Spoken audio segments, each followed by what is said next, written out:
Today's episode of Filmmaker U is brought to you by our sponsors OWC. Go to owcdigital.com for all your filmmaking and computer needs. And it's also brought to you by our other sponsors, AJA. Make sure to check out aja.com so that you can see how they can help you in your post-production needs. Hi, I'm Gordon Burkell from Filmmaker U. At Filmmaker U, we create film courses to deepen and diversify your existing skill set. You can learn more at filmmakeru.com, or of course follow us on Twitter at filmmaker_u. Every week we interview film professionals to discuss their work, and this week I'm joined by the sound team for Everything Everywhere All at Once, including sound supervisor Brent Kaiser, ADR supervisor Julie Diaz, sound designer Andrew Twite, and re-recording mixer Alexandra Furman. Welcome to the show, guys. Hi, thank you. Hi, thanks for having us. I guess my first question is, how did you guys as a team sort of come up with the sound or figure out what it was going to sound like for that 2001 sequence and the hot dog fingers? It's such a weird sequence. Well, first, the music on that was from this, inspired by this amazing elementary school band doing this and just playing it completely as best as they could at the time, and was recreated by Dan Kwan and him pulling out his trumpet from way back in the day that he hadn't touched in forever. So that set the bed for this amazing alternate universe, Kubrick moment. But as for the hot dog hands, I'll let Andrew really talk about that because he has a special relationship with them. I mean, the hot dog fingers themselves were just,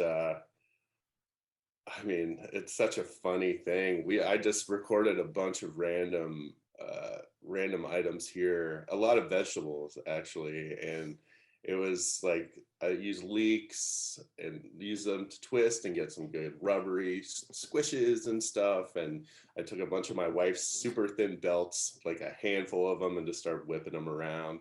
I actually discovered yesterday while looking back through my recordings that I grabbed some banana peels too, and that gave like a nice sloppy flat little thing. I drummed my fingers on my belly and all this stuff, and together, all comped together, they just kind of created this nice kind of visceral rubbery little thing. But the cherry on the sundae of it all was like an element that the Daniels had thrown into their AAF, which was what was it, the finger in a cat food can. And it's got this really wet element, and that was the real comedic element that just really stuck. It, like, they got reactions from early test audiences and they're just like, we have to keep that. And we're like, yeah, I mean, we have the body of it, the real meat of it. And, like, it gives us that floppiness, but like when we needed just that bit of humor, it's that wetness and that element that they added. So it was like kind of, I don't know, just this happy accident that all came together, Well, it kind of brings up, because it's very surrealistic. This film has a lot of surrealism in it. And if we, like if I was talking to a cinematographer, I'd be like, oh, what, artist did you turn to? Was it Dali, who, all these famous painters or photographers? Where did you guys turn to for your inspiration in making these sounds? Well, first, we were around kind of since the beginning. This whole process started after Swiss Army Man, which we did back in 2016 with them. They were great. They were sharing, storylines with us, these things. We had Dan Kwan made a Spotify playlist for sounds and inspirations. Also, Daniel Shiner was giving book recommendations. And so we were getting a good amount of like where their headspace was. And we were able to really kind of dive in where they were. But I wouldn't even know, Andrew and I both come from the school of Dane Davis. So that was always an inspiration for us, was how the Matrix worked, how these things were able to flow into other things. Edgar Wright is always an inspiration with a lot of this. How can we get from transition to transition without just the traditional rise or whoosh? How can we make it feel like it was meant for this space? Made a lot of laundry, tumbler risers into other things and stuff like that, radio waves by breaking through to really give it a unique rhythm. So how did you guys work with the editors then? Because it sounds like you guys started before the script was even finished, collecting ideas. They're not all. So it makes it really easy because Parallax Post and Paul Rogers are really right there. The Daniels live maybe 2 blocks from the studio. So it was all very much like summer camp vibes.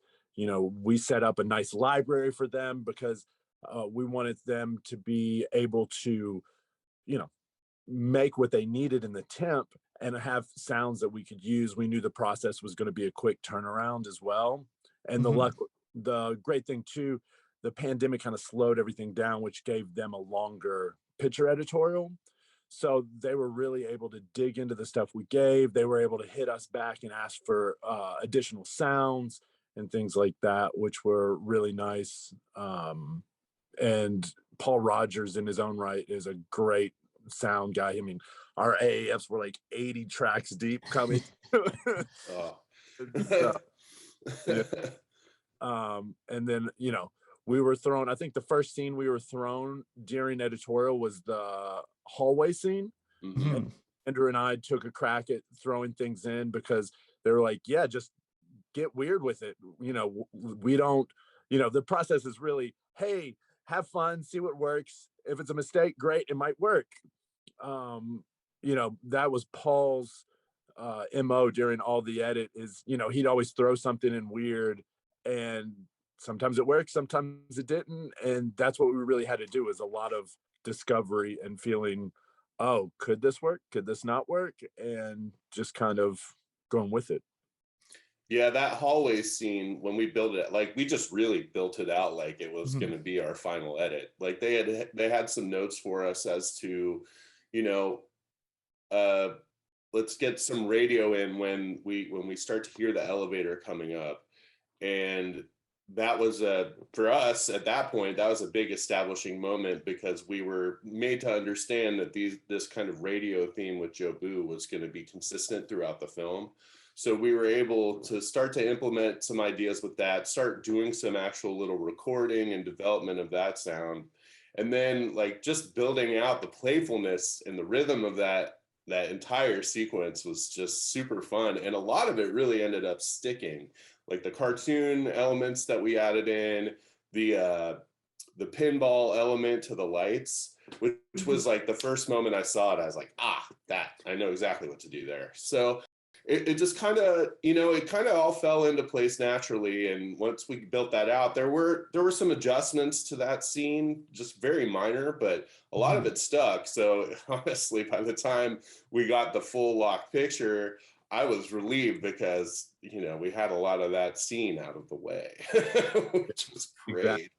That was a fun scene in the mix too, because it was so well prepared and everybody had already seen it and heard it. So then we just got to play with it, put it in the Atmos and everything. So like those hallway whooshes and everything, they just come like right over you. Sit up on the ceiling. Now, Brent, you mentioned that they told you just get weird with it. So I was wondering if each of you could tell me what was the weirdest thing you had to work on in this project. Yes. No, I think a lot of it, we're so blessed to have known them and worked with them for so long that weird is always a relative term. I think a lot of times on their projects with the Daniels, it's more the straightforward feels strange to us more than like, oh, hot dog hands and this and that. It's finding ways to bring it back a little bit. One of the big things that we kind of got was after a lot of discovery is lame is more. So instead of making these big crashes, these big things at certain moments, dialing it back to realizing that it's, you know, we're in these weird small situations, like Jamie Lee Curtis falling down the stairs. We went from this grandiose, you know, her flying over the stairwell to just, you know, going through and breaking the drywall, and the drywall hit just not being as big and huge as you would want it to be. So that's probably not the answer you're looking for, but you know, answer. I'll let Andrew and all them go. Yeah, let's hear you guys' weird experiences. Brent's already weird. Julie, do you want to go with some ADR stuff? Man, yeah, I have a couple things. I think real quick, the Space Odyssey scene, I think the funniest thing, because I had a group come in and do all the monkey sounds, and with zero context to the movie, just was like, hey guys, I need you to do this. Don't question me, it's gonna be a lot of fun. And they knocked it out of the park. That was really funny and weird. And then the whole Randy Newman as Rakakuni, he knocked that out of the park, but it was really funny because he didn't understand at first that it was an animatronic raccoon. He thought it was a animation. But once he saw the scenes and like really got into it, that was a lot of fun. And I still have like so many tracks of him just giving us fun ad-lib stuff as those aren't also that weird, but again, my favorite moments that putting people in weird situations made my job a lot more fun. So one of my favorite things is doing loop groups, because I used to work in a space that had a sound team, and they would be like, oh, we're doing, you know, like a zombie film. We need you to come. We need as many bodies as we can to sound like a group of zombies. You're like, like, make these weird noises, and it's just such a weird experience. They're into it though. It's great. They can commit. Well, trying to explain that to your parents is the best. What do you do again for a living? Well, I told all these guys to just act like monkeys. They're paying for that? Yeah, they're paying well. Yeah, my parents, they're just like, all right, cool, we saw your name in the credits. Great. The value of a good loop group, though, man. I mean, yeah, there's nothing you can cut from a library or anything that will ever come close to something that you can custom record. It's particularly when it comes to that. And as an editor, I feel that a lot because you often have to give crowd support, but there are just certain circumstances where without that kind of situation, it's just never going to play right, you know? Oh, and there's a little Easter egg at the very end. Everybody needs to sit through all of the credits because there's not a video at the end because we're not Marvel, but you start hearing all the thoughts and leaking through of the different universes in there. It's actually supposed to be all of the bagelites, bagel religion, bagel temple people. Yeah. Their thoughts coming through. And so if you wait till the very end to where like the music credits and logos are coming through, you can start hearing those just being around in the different Atmos areas. So yeah, it was real fun hearing Dan Kwan and Shiner try to explain, hey, just say the things that are just coming to your mind randomly. And everybody was like, wait, what? Like, you don't think about it until like you're put in that position, and then they're just like, okay, couch pillows, table lamp, and like all these like just randomness. It was really funny. They were just like, guys, just give us a bunch of stuff. Now, to go back to that original question, Alexandra, what was the weirdest thing you had to do? There are so many good things in there. There's so many things. I mean, the weirdest thing, of course, at the time was the props in the hallway scene, just making sure that the fighting props, if you've seen the movie, you know what they are, but to make sure that they had the right movement and not too jarring. Another sound I'll say, a similar prop would be the butt plug. And of course, there were a lot of options designed there. And we had a lot of discussion about how it's going to sound when he lands on it. And I We went with a very tasteful and effective just low in sound, but there was there's other options. Yeah, it gets scientific and there was definitely a like kind of very verb, low and rumbly like fart release at one point too. We try like, because knowing these guys, sometimes you just like, they encourage experimentation, they encourage you to just try stuff. And it wasn't just for the sake of like trying a fart joke. It's like, well, this is what's happening here, why don't we try and see what we can do? And then we defer to their judgment as to what should play or what should not, or if this is really helping the moment, or if we're trying to get a cheap laugh, that kind of thing. So there is a lot of intention throughout with our choices. But sorry, to answer your question, for me, the weirdest, hardest was the bagel. Like, I'm still, there's so many things that went into that it's, I don't know, there's so many layers, but that was definitely one of the most challenging. That and Gong Gong's chair was kind of difficult.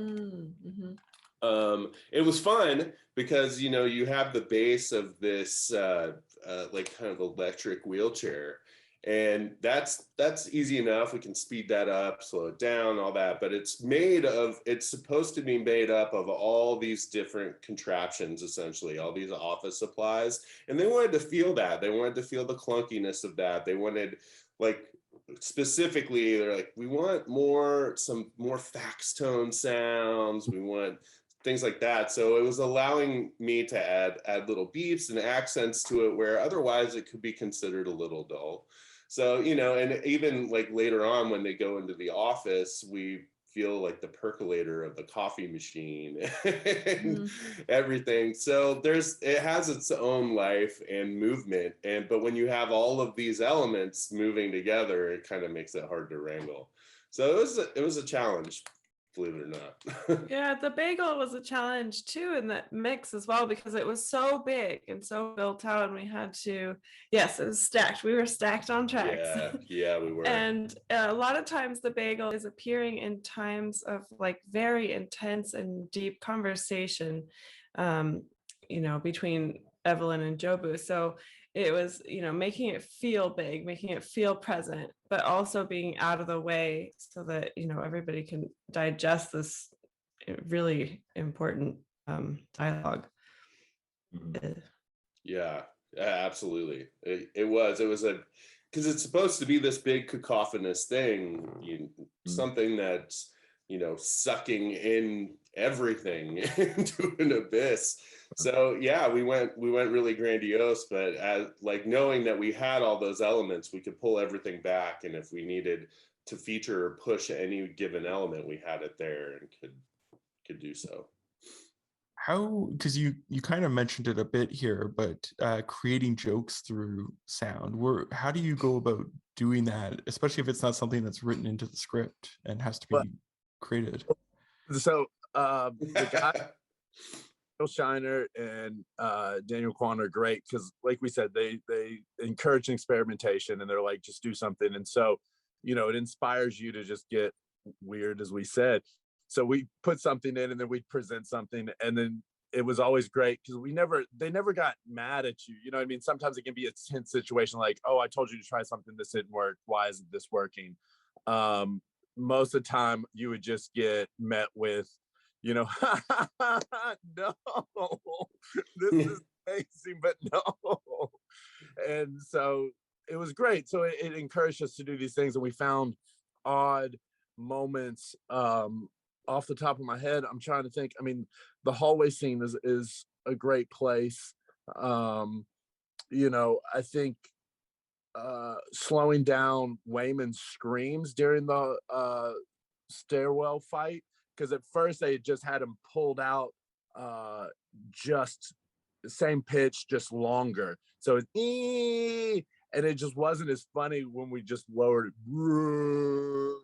So it's just little things like that. What did that on stage for him, and they're like, this is amazing. So It is. It's a devil's in the details kind of situation. I come from a background of, TV animation and cartoons and those kind of things, that it's always the little tiny accents that kind of, it's like the punctuation at the end of a sentence. So that the hallway scene's a really good example when she's standing there with her phallic weapons, let's say. They they're bending. It's kind of a slow motion moment, and it's funny. This happens to be a moment both Brent and I love, but for different reasons. He loves the slow wobble. Like, I took a giant piece of like poster board and put it really close to a mic so you get this proximity effect, and when you wobble it, it's got this wow wow wow thing, and when we slow it down a little bit, you get it has that feeling. And then for me, though, I had taken one of the radio elements that we had developed and ran it through some processing to where it kind of has this bend, and then there are these things called Roger beeps, which Brent had introduced me to forever ago. It's with like two-way radios, these beep beep things, and we have that just like punctuating that last moment when it bends right towards the camera, and it's like this wow wow wow. Like, it cracked me up, and it's still one of my favorite little elements. So, and whether that's comedic or not to some people, I don't know, but to us it was really funny. No, Julie, in an interview that I was reading, you said that there was a lot of ADR in this film. What were some of the challenges you faced doing the ADR? I think some of the challenges were, I had a couple actors that weren't here. So doing remote recordings, specifically just Michelle Yeoh, she was in Paris at the time. And that was still kind of towards a little bit of quarantine. So I couldn't bring all the guys in together, and we all kind of had to do our recordings or the session from home. And I don't really had too many issues. I think it was mostly, a lot of people were really surprised, especially James Hong and Michelle. They didn't really have to overdub or do anything. I think I maybe had 20 lines for them each. They're so used to going back in and redubbing a whole movie, and they were just so surprised. Our location mixers and sound people were great, incredible. So I didn't really have any issues. Yeah. Alexandra, in the mix, the film's sound can sort of take on a whole new life. So in what way did the sound sort of change or get, altered in the mix for you, or the film's overall sound? I mean, everything was meticulously examined, I would say, throughout the reel once we put it on stage, but it already had gone through many iterations of pre-mixing, and so the Daniels were already familiar with the sound, and then for us it was really about fine-tuning and finding the correct balance against everything coming together with the final music. And a lot of things that we did on the stage, I think, was give the film an overall sonic shape as far as the sound design is concerned, because I think that intentionally it starts off kind of a little bit more subtle.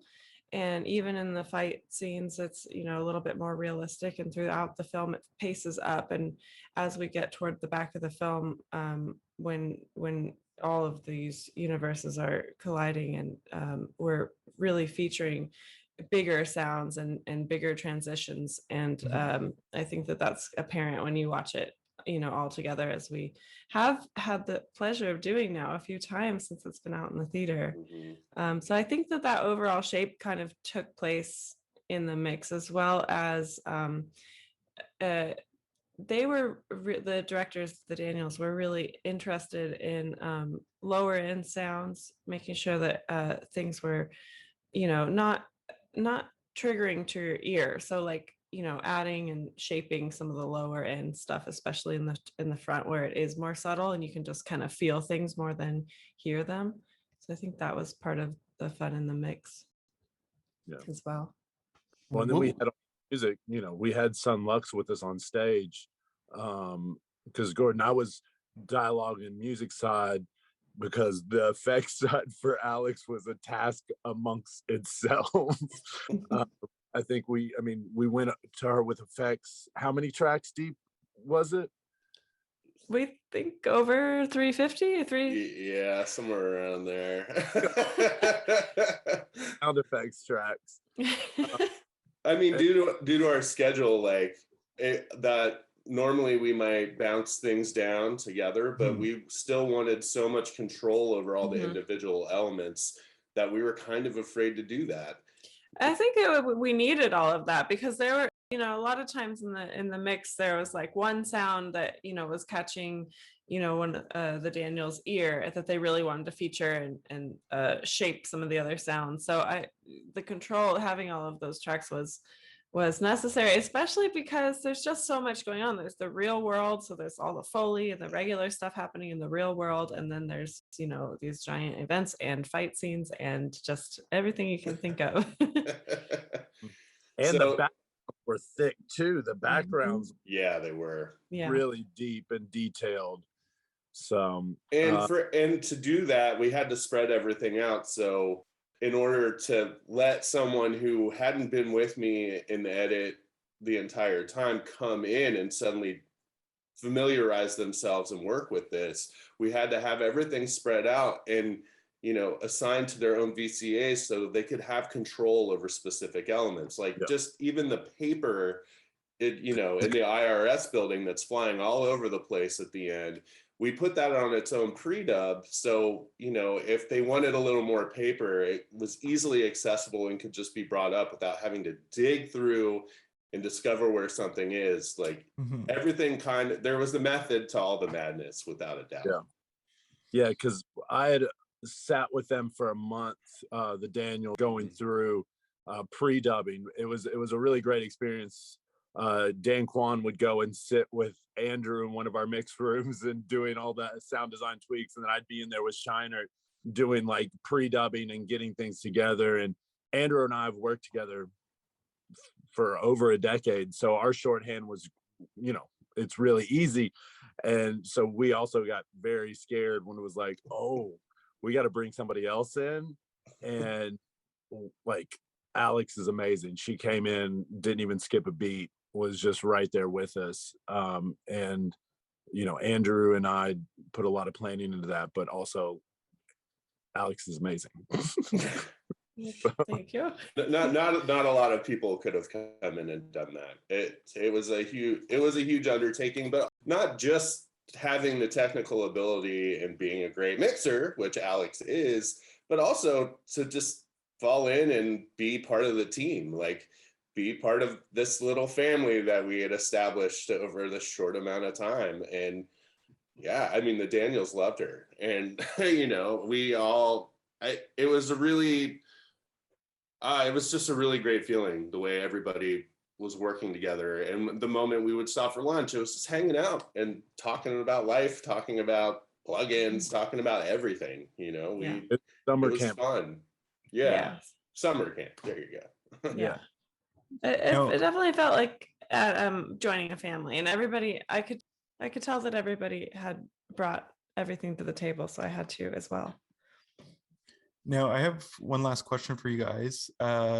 We've been stuck in this pandemic for 2 years now, and in that time, a lot of people have turned to streaming services for entertainment when they're stuck inside. Is there a show or a movie you've discovered that you think people should check out? Well, first off, you should see this movie in theaters, because this is a theater movie.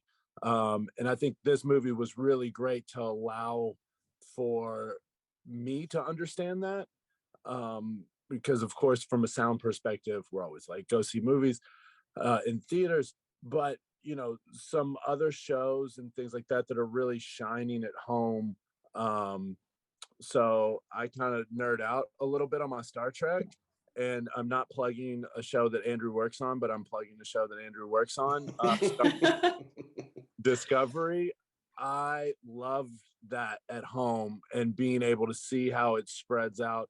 I don't have a huge fancy home system. I just use a Sonos soundbar with surrounds and the sub, and it really came to life. And you know what they're doing now with the at-home Atmos stuff, it's really feeling more like the lines are blending between streaming and theatrical. Big time. How about yourself, Andrew, since he mentioned you? Ooh, you can plug man. something that Brent's worked on. Yeah, I mean, I'll plug Wow. it. I'll plug everything Brent works on. That's honestly a very, very difficult question. We watched so much stuff, my wife and I, over the course of the pandemic. I mean, recently, I guess we're not in pandemic, but I watched the Adam Project not long ago, and it made me feel like I was watching Fly of the Navigator when I was like 8 years old. There's something about a modern take, a really playful, fun, just a fun movie. And I know that's recent. I know that's not really pandemic, but, and I really do have to echo Brent's comment. The fact, like going back to the theater and seeing this and just the reactions you get from the audience, it definitely reminded me that there is nothing like the theater experience. It's great that we have the ability to watch all this content at home, but you know, you're easily distracted. You have your phones, you can get up and leave, you can go eat, you can do all these things, you can pause it and come back. But to have that set amount of time in the theater, being around people you don't know, reacting to the same things, laughing at different things, I didn't realize how much I wanted that to come back.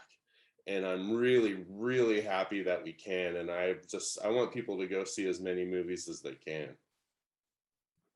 Awesome.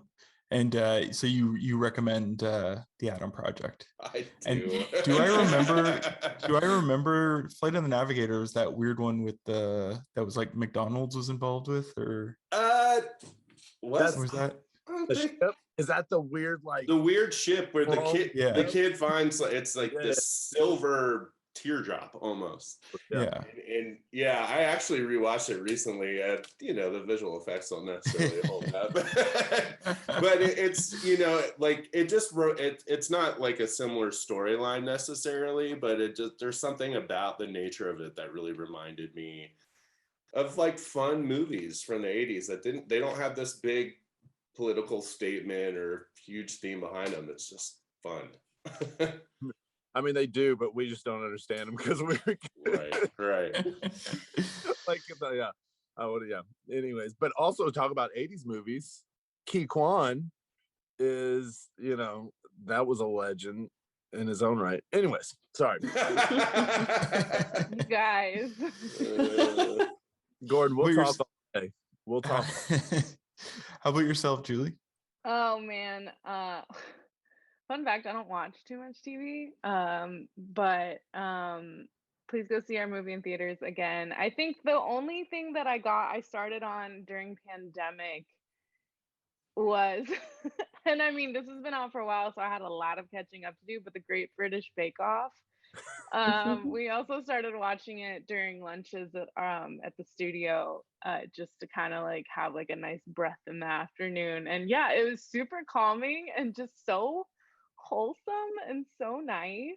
I needed it a lot during that time. If you like the Great British Bake Off, you have to check it out. It's called Escape to the Chateau. Don't watch the DIY. So there's like, Okay. it was Noted. so popular they spun it off, and it's called like Escape to the Chateau DIY Makeover. Don't watch that one. That one's terrible. But Escape to the Chateau, it sounds like I'm making these people's names up. The husband's name is Dick Strawbridge, and the wife's name is Angel Adore. Yes, And I'm in. they decide to, just before the pandemic, they decided to buy a rundown chateau, and it's a reality show where they just watch them rebuild the chateau, and it is the most heartwarming thing because it's like their whole goal is just to host weddings. because Oh, they love being part of that's weddings. cute. All right, I'm adding it Yeah. to the list. Definitely. That's And amazing. we couldn't find season 1 and 2. We just jumped in right in season 3 and it was fine. Okay, great. Yeah. Sounds great. Alexandra, how about yourself? This is a little bit of a cheat because I watched it just right before the pandemic, but I'm so glad I did. It's a film that was made in 2016 called Your Name. It's a Japanese animated film. And if you like Everywhere All at Once, or if you're interested in it, it's such a lovely film, earnest film, and it deals with this sort of thread of time and space. And everybody should watch it. I think you can see it on Amazon. Sorry, what was it called again? Your Name. Your Name. Well, thank you guys for letting me interview you today and for getting up early to do it. Thanks for having us. Thank you. Oh, can I say I remembered an animated film I watched over the pandemic. Sure. I believe it was maybe even nominated for an Oscar, but it was called Wolf Walkers. Okay. It's gorgeous animation, just beautifully crafted. The sound is wonderful, and it's just this really beautiful story. I won't go into detail, but I just snapped back into my head, and I wanted to mention that. Is it on any particular streaming service? I think it was on Hulu, actually. Okay. Featured in their movie section. It's definitely worth a watch. Well, the best thing on Hulu is Dream Corp LLC. And if you want weird, fun stuff and great sound design, check out Dream Corp LLC. Start with season 2, go to season 3, then going back to season 1. But it's like half live action, half waking life cell animation. Oh, wow. It gets pretty, and John Grice, aka Uncle Rico, is this really kind of crazy scientist that found a way to go into your dreams to give you therapy. It's a great streaming show. Wow. Well, thanks so much again for letting me interview, and make sure to check out filmmakeru.com for all our latest courses. Of course, you can follow us on Twitter at filmmaker_you. I'm Gordon Burkell. Thanks for watching. Today's episode of Filmmaker U is brought to you by our sponsors, OWC. Go to owcdigital.com for all your filmmaking and computer needs. And it's also brought to you by our other sponsors, AJA. Make sure to check out aja.com so that you can see how they can help you in your post-production needs.